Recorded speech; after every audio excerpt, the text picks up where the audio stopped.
My name is Father Joseph Marie Krilich, TOR. Today's reflection will be on the topic of the Franciscan goal of solidarity and reconciliation. When we think about the conversion of St. Francis of Assisi, we can't help but think about Francis's approach and encounter and his embrace of the leper. But also, we can imagine the countless amount of times before this big conversion moment, this moment when he embraced the thing that he saw was revolting. The number of times before that he avoided the thing that this person that was other from him. This person that he would take the time to probably go around the long way just to avoid having to encounter someone that made him feel uncomfortable. He would rather put this person out of his mind because he couldn't handle looking at their suffering, looking at that person that was other and feeling their pain. And Francis was able to do that for many years of his life, to kind of stay in his bubble, to worry about his own little problems in his comfortable life. And we can see this to be almost the antithesis of what solidarity and reconciliation really is about. And yet this is something that we can all be guilty of in times of our lives.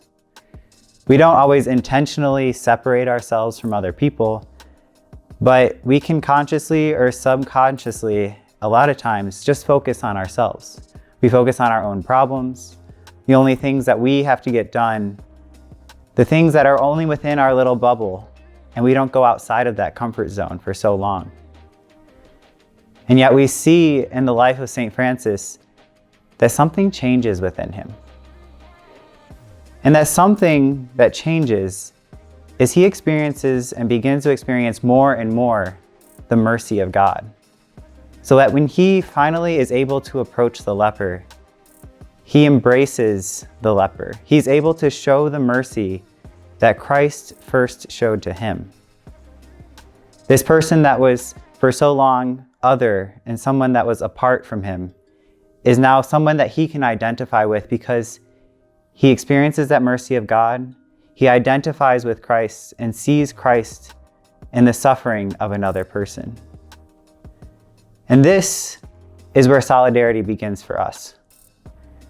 Solidarity in recognizing that all people are responsible for all, and recognizing that every single person is part of one human family, and that each member possesses Christ within him.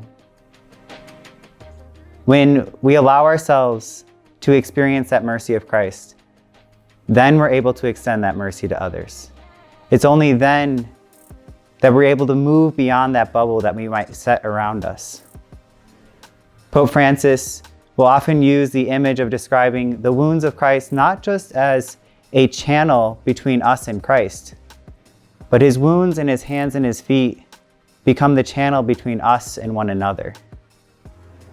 It's through the wounds of Christ that we see Christ in the one that's suffering. We're able to identify with Christ, so then we can be able to place ourselves in the shoes of someone that's suffering. We're able to feel the sense of the hurt, the pain, the distress, the sorrow they might feel. And when we're able to do this, then we're able to walk with them. And when we walk with them, that's when we become an instrument of healing. That's when we become an instrument of reconciliation. So we can see that solidarity actually leads us into deeper reconciliation, and that right relationship with one another, in turn, leads us to deeper solidarity with one another.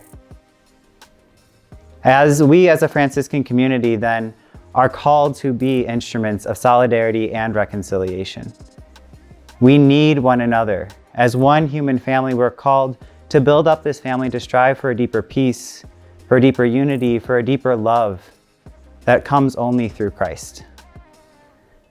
And we ask ourselves this day, how can we better see Christ in the person that's suffering, especially that person that we might see as other from us? Or we ask, how can we be open to the mercy of Christ so that we can then extend that mercy to others?